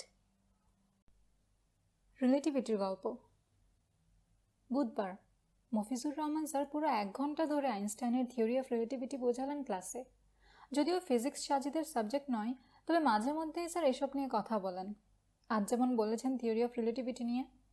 এই থিওরি কি, কখন আবিষ্কৃত হয়, কিভাবে কাজ করে, এসব একেবারে পুঙ্খানুপুঙ্খারূপে বোঝানোর পরে তিনি পুরো 2 গ্লাস পানি পান করলেন। পানি পান শেষে বললেন, এখন আমি পরীক্ষা করব কে কীরকম বুঝেছ। এখানে একজন একজন এসে বুঝিয়ে যাও। বুধবারে মফিজ স্যারের ক্লাসের এই এক জ্বালা, টানা 1 ঘন্টা ক্লাস নেওয়ার পরে আরও টানা 1 ঘন্টা নেবেন সেটার প্রেজেন্টেশন। অনুপস্থিত থাকারও সুযোগ নেই। ডিপার্টমেন্টে এই একজনই আছেন যিনি বিশ্ববিদ্যালয়ের ছাত্রদের এখনও বেঞ্চের উপরে তুলে দাঁড় করিয়ে রেখে ক্লাস মিস করার শাস্তি দেন। কি বিদঘুটে ব্যাপার! মফিজ স্যারের টানা 1 ঘন্টার লেকচার থেকে যে যতটুকু গলদকরণ করতে পেরেছে সেটা একে একে সবাই আবার উগরে দিয়ে আসতে লাগলো। কেউ 5 মিনিট, কেউ 7 মিনিট, কেউ বা 8 মিনিট করে লেকচারটার পুনরাবৃত্তি করতে লাগলো। সবাই থিওরি অফ রিলেটিভিটির বিভিন্ন দিক নিয়েই বলতে লাগলো। সবার শেষে এলো সাজিদের পালা। অনিচ্ছা সত্ত্বেও সাজিদকে 4-5 মিনিটের একটি লেকচার ঝেড়ে আসতে হবে এখন। সাজিদ উঠে এলো। মফিজ স্যার ওনার স্বভাবসুলভ ভঙ্গিতে মুচকি হেসে বললেন, সমাপ্তি পর্বে এবার মহামতি আইনস্টাইনের কাছ থেকে আমরা সবচেয়ে চমকপ্রদ কিছু শুনব। You may start sir mister Einstein. Mofiz স্যারের বিদ্রুপাত্মক বাক্য ব্যয় অন্যদের জন্য সবসময় হাসির খোরাক। ক্লাসের সবাই হো হো হো করে হেসে উঠল। ব্যাপারটা নতুন কিছু নয়, তাই সাজিদ এখন আর এসব গায়ে মাখে না। সাজিদ হাসি হাসি মুখে শুরু করলো, বিজ্ঞানী আইনস্টাইনের থিওরি অফ রিলেটিভিটি একদম পানির মতো সোজা। এটা এতই সোজা যে ক্লাস 8-এর একটা বাচ্চাও এটাকে খুব সহজে বুঝে নিতে পারে। এতটুকু শুনে সবাই সাজিদের দিকে বড় বড় চোখে হাঁ করে তাকালো। মফিজ স্যার চেয়ারে হেলান দেওয়া অবস্থাতে ছিলেন। সাজিদের কথা শুনে উনি একটু নড়ে চড়ে বসলেন। ওনার মোটা কালো ফ্রেমের চশমাটিকে ঠিকঠাক করে নিয়ে বললেন, come to the point. Sajid বলল, স্যার আমি তো পয়েন্টেই আছি, আমি কি বলবো নাকি বসে পড়বো? No no, carry on. Mofiz স্যারের প্রতি উত্তর। সাজিদ আবার শুরু করলো, এই সোজা থিওরিটিকেই একবিংশ শতাব্দীতে বিজ্ঞানের সবচেয়ে বড় আবিষ্কার এবং এর আবিষ্কারক মহামতি আইনস্টাইনকে সর্বকালের সর্বশ্রেষ্ঠ পদার্থবিজ্ঞানী মনে করা হয়। এতক্ষণ আমাদের সবার প্রিয় শ্রদ্ধেয় মফিজুর রহমান স্যার আমাদের খুব সুন্দর করে বোঝালেন জিনিসটা। এরপর আমার বন্ধুরাও এই থিওরির নানান দিক খুব সুন্দর করে বর্ণনা করে গেল। যেহেতু আমাকেও কিছু বলতে হবে, তাই আমি এই থিওরির সবচেয়ে মজার দিক টাইম ডাইলেশন নিয়েই বলবো। এই থিওরিটির সময় নিয়ে আমাদের যেভাবে ভাবাতে পেরেছে বিজ্ঞানের অন্য কোনো আবিষ্কার তা পারেনি। সময় নিয়ে আগেকার মানুষদের ধারণা ছিল অন্যরকম। তারা ভাবতো সময় সবখানে সমান, অর্থাৎ আমার কাছে যেটা 1 ঘন্টা সেটা অন্য কোনো গ্রহের অন্য কোনো প্রাণীর কাছেও 1 ঘন্টা। আমার কাছে যেটা একদিন সেটা অন্য সবার কাছেও একদিন। অর্থাৎ মাত্রাভেদে সময়ের কোনোই পরিবর্তন হয় না। 1900 সাল পর্যন্ত সময় নিয়ে পৃথিবীর মানুষের ধারণা ছিল এরকম। 1900 সালের কিছু আগে বিখ্যাত বিজ্ঞান লেখক এইচ.জি. ওয়েলস সময় নিয়ে কিছু ব্যতিক্রম লেখাজোখা করেন। তিনি তার কিছু সায়েন্স ফিকশনে দেখান যে তার সৃষ্ট কিছু চরিত্র বর্তমানকে পাশ কাটিয়ে ভবিষ্যতের সময়ে চলে যাচ্ছে, অতীতে চলে যাচ্ছে। এইচ.জি. ওয়েলস তার এই কথাগুলোকে সায়েন্স ফিকশনে ঠাঁই দিলেও তখনও মানুষের মনে প্রশ্ন ছিল, সত্যিই কি মানুষ কোনোদিন ভবিষ্যতে যেতে পারবে, অতীতে যেতে পারবে? আইনস্টাইনের আগ পর্যন্ত এটা সায়েন্স ফিকশনে থাকলেও আইনস্টাইন এসে প্রমাণ করে দেখালেন যে হ্যাঁ, মানুষ চাইলেই ভবিষ্যৎ ভ্রমণ করতে পারে। কিন্তু কিভাবে? মজাটা এখানেই। আগেকার দিনে মানুষ ভাবতো সময় সর্বস্থানে, সর্বাবস্থায়, সর্বমাত্রায় একই রকম। ওই যে একটু আগে বললাম, আমার কাছে যেটা একদিন পৃথিবীর অন্য কোথাও বা অন্য কোনো গ্রহে অন্য কারো কাছে সেটা একদিন। কিন্তু আইনস্টাইন এসে বললেন না, সময় ঠিক এরকম নয়, মাত্রাভেদে সময় পাল্টে যায়। কিন্তু কিভাবে? আইনস্টাইন বলেছেন কম গতিশীল কোনো বস্তুতে সময় অধিক পরিমাণ দ্রুত চলে, আর যে বস্তু অধিক গতিতে চলে তার সময়ও তুলনামূলক কম গতিসম্পন্ন বস্তুর চেয়ে কম দ্রুত চলে। আর এটাকেই বলা হয় টাইম ডাইলেশন। অর্থাৎ যে বস্তুর গতি কম তার সময় চলবে দ্রুত, আর যে বস্তুর গতি বেশি তার সময় চলবে আস্তে। ব্যাপারটি কেমন জগা খিচুড়ি মনে হচ্ছে, তাই না? কিন্তু আইনস্টাইন এটাকে ম্যাথমেটিক্যালি প্রমাণ করে দেখিয়েছেন। ব্যাপারটিকে বোঝানোর জন্য 1980 সালে বৈজ্ঞানিক লেখক কার্ল সেগান তার বিখ্যাত কসমস সিরিজে পুরো একটি পর্ব করেছেন। কার্ল সেগান তার সেই সিরিজে এই পর্বের নাম রেখেছেন টুইন প্যারাডক্স বা যমজ বিভ্রান্তি। শুধু কার্ল সেগান নয়, টাইম ডাইলেশনের উপর ভিত্তি করে হলিউডে ব্লকবাস্টার মুভিও তৈরি হয়েছে 2014 সালে, ইন্টারস্টেলার। ধরা যাক আমি আর আমার এক যমজ ভাই, আমাদের দুজনের বয়স এখন 18 করে। হঠাৎ করে আমার মাথায় ভূত চাপলো যে আমি স্পেসশিপে করে মহাবিশ্ব ভ্রমণে বের হব। পৃথিবী থেকে 5000 আলোকবর্ষের মধ্যে যা কিছু আছে তা আমি দেখে আসব, কিন্তু সেটা মাত্র 3 বছরের মধ্যে। অর্থাৎ স্পেসশিপ নিয়ে আমি মহাবিশ্ব ভ্রমণে বের হলে 3 বছরের মধ্যে 5000 আলোকবর্ষ ভ্রমণ করে আসব। এখন কথা হচ্ছে, 3 বছরের মধ্যে আমি যদি 300 আলোকবর্ষ ভ্রমণ করে পৃথিবীতে ফিরতে চাই, আমার স্পেসশিপটাকে তো আলোর গতির সেকেন্ডে 1,86,000 মাইলের কাছাকাছি গতিতে ছুটতে হবে। তা না হলে এটা কোনো দিনও সম্ভব নয়। কিন্তু আইনস্টাইন এটিও বলেছেন কোনো বস্তু কোনো দিনও আলোর গতির কাছাকাছি গতিতে ছুটতে পারবে না, এটা অসম্ভব। ধরে নিলাম আইনস্টাইনকে বুড়ো আঙ্গুল দেখিয়ে আমি আর আমার ভাই সেরকম একটি স্পেসশিপ তৈরি করে ফেললাম যা ছুটবে প্রতি সেকেন্ডে 1,50,000 মাইল। আমি আমার ভাইয়ের কাছ থেকে অশ্রুসিক্ত নয়নে বিদায় নিলাম। 2016 সালের 25শে নভেম্বর আমি তার কাছ থেকে বিদায় নিয়ে স্পেসশিপে করে রওনা হলাম মহাশূন্যের পথে। যখন বিদায় নিচ্ছি তখন দুজনেরই বয়স ঠিক কাটায় কাটায় 18 করে। এতটুকু বলার পরে সাজিদ একটু থামলো। কারো মুখে কোনো কথা নেই, সবাই মনোযোগ দিয়ে শুনছে। মফিজ স্যারও, তাদের কাছে ব্যাপারটা জানা থাকলেও এভাবে হয়তো ইন্টারেস্টিং লাগছে। সাজিদ আবার বলতে শুরু করলো, এখানেই থিওরির মজা। আইনস্টাইন বলেছেন যেহেতু আমার ভাই পৃথিবীতে আছে আর আমি আলোর কাছাকাছি গতির একটি স্পেসশিপে, সেহেতু আমার গতি মানে স্পেসশিপের গতি আমার ভাইয়ের তুলনায় অনেক অনেক বেশি। এখন থিওরির মতে গতিশীল বস্তুতে সময় কম দ্রুত চলে, তাহলে আমার সময় চলবে আস্তে। থিওরি আবার বলছে কম গতিশীল বস্তুতে সময় অত্যন্ত দ্রুত চলে, তাহলে আমার ভাইয়ের সময়গুলো চলবে দ্রুত। এখন আরও ধরি, স্পেসশিপে যাওয়ার সময় আমার হাতে যে ঘড়ি ছিল সেই ঘড়ির সময় অনুযায়ী আমি ঠিক কাঁটায় কাঁটায় 3 বছর পরে 300 আলোকবর্ষ ভ্রমণ করে পৃথিবীতে এলাম। তাহলে তখন আমার বয়স কত? 18 যোগ 3 সমান 21। পৃথিবীতে এসে যখন আমি আমার ভাইয়ের সামনে যাব তখন তার বয়স কত হবে? তার বয়সে কি 21 হবে? একদমই না। আলোর কাছাকাছি গতির স্পেসশিপ নিয়ে আমি যে 3 বছর মহাশূন্যে কাটিয়ে এসেছি সেই 3 বছরে পৃথিবীতে পার হয়ে যাবে প্রায় 50 বছর। কেন এমনটা হলো? কিভাবে? মাত্রায় আর গতিতে আমার আর আমার ভাইয়ের সময়ের মধ্যে একটা তারতম্য ঘটে গেছে। আমি দ্রুত গতির স্পেসশিপে থাকার কারণে আমার সময় যেখানে সেটা আমার গতি বিবেচনায় পারফেক্ট চলেছে, আমার ভাইয়ের সময় সেখানে চলেছে দ্রুত। তার গতির তুলনায় সেটা তার জন্য পারফেক্ট। আমার যমজ ভাই যাওয়ার সময় যার বয়স ছিল আমার মতোই 18, আমি এসে দেখবো সে তখন 68 বছরের একটা বৃদ্ধ। তার হাতে একটা লাঠি, কোমর রুঁয়ে গেছে, শরীর ভেঙে পড়েছে। এটাকে রূপকথার গল্পের মতো মনে হলেও এটাই সত্যি। এজন্য কার্ল সেগান এটাকে টুইন প্যারাডক্স বা যমজ বিভ্রান্তি হিসেবে উল্লেখ করেছেন। এভাবে 2016 সালে এরকম দ্রুতগতির যান নিয়ে মহাবিশ্ব ভ্রমণে বের হয়ে 3 বছর পর এসে আমি চাইলেই 2066 সালের পৃথিবীকে দেখে ফেলতে পারি মাত্র 3 বছর বয়স বাড়িয়ে। এটাই ভবিষ্যৎ ভ্রমণ। আমার সমবয়সীরা যখন কেউ কবরে, কেউ মৃত্যুসজ্জায়, তখনও আমি থাকতে পারি 21 বছরের টকবগে তরুণ। ব্যাপারটা এরকম। এটাই time dilation special theory of রিলেটিভিটির সবচেয়ে মজার অংশ। সাজিদের প্রেজেন্টেশন শেষ, সবাই জোরে জোরে হাততালি দিতে লাগলো। মফিজুর রহমান স্যার দাঁড়ালেন, তারপর ব্যঙ্গাত্মকভাবে সাজিদের দিকে তাকিয়ে বললেন, তোমাদের কোরআনে এই থিওরির ব্যাপারে কি কিছু আছে? সাজিদ বুঝতে পারলো যে স্যার তাকে নিয়ে বিদ্রূপ করতে চাচ্ছেন। সে মাথা নিচু করে ফেলল। মফিজ স্যার বললেন, না, তোমরাই তো বলো, তোমাদের কোরআন আধুনিক বিজ্ঞান নিয়ে নাকি কত কথাই বলেছে সেই 1400 বছর আগে। তাই জানতে চাচ্ছিলাম আর কি এরকম কিছু বলেছে কিনা। স্যারের সাথে তাল মিলিয়ে ক্লাসের আরও কয়েকজন হেসে উঠল। এরা তারা যারা সাজিদকে একদম সহ্য করতে পারে না। সাজিদ বলল, স্যার, উইথ ডিউ রেসপেক্ট, আল কোরআন বিজ্ঞানের কোনো থিওরিটিক্যাল বই নয় যে এখানে বিজ্ঞানের সব কিছু সব সাইড নিয়ে বলা থাকবে। এটা মানুষকে বিজ্ঞান শিক্ষা দিতে আসেনি। এটার মেইন পারপাস মানুষ যেন জাগতিক জীবনে সৎ, ন্যায় এবং সুন্দর জীবনযাপন করে তাকওয়াবান হয়ে পরকালে জান্নাত লাভ করতে পারে। যে রিক্সাওয়ালা থিওরি অফ রিলেটিভিটি বোঝে না বা কখনো বুঝবে না, সে যদি সৎ হয়, ইমানদার হয়, তাকওয়াবান হয়, তাহলে পরকালে সেও জান্নাতে যাবে। মফিজ স্যার বলেন, ও, তার মানে কোরআনে এরকম কিছুই বলা নেই?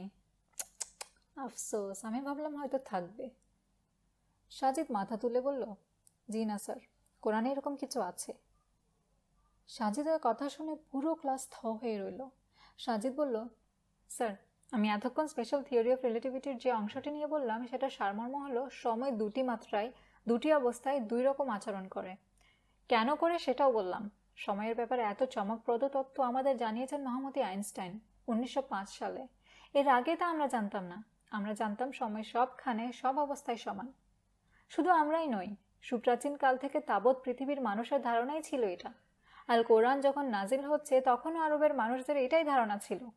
তারা কল্পনাও করতে পারতো না যে দুইটা অবস্থানের সময় দুই রকম হতে পারে। আমার কাছে যেটা 3 বছর, আমার ভাইয়ের কাছে সেটা যে 50 বছর হতে পারে, তারা সেটা ভাবতেও পারেনি। কিন্তু আল কোরআন এসে তাদের অন্যরকম কিছু জানালো। আল কোরআন জানাচ্ছে, হ্যাঁ, এটা সম্ভব। আল কোরআন বলছে, ফেরেশতা এবং রূহ আল্লাহর দিকে আরোহণ করে এমন এক দিনে যার পরিমাণ তোমাদের হিসাব মতে 50,000 বছর।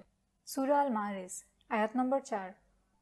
The angels and the spirit will ascend to him during a day the extent of which is 50,000 years. দেখুন, আল্লাহ বলছেন যে ফেরেশতারা এমন একটি দিনে আল্লাহর কাছে যায় যেটা আমাদের হিসাব মতে 50,000 বছরের সমান। তাদের একদিন সমান আমাদের 50,000 বছর। তারা মানে কারা? ফেরেশতারা। ফেরেশতারা কিসের তৈরি?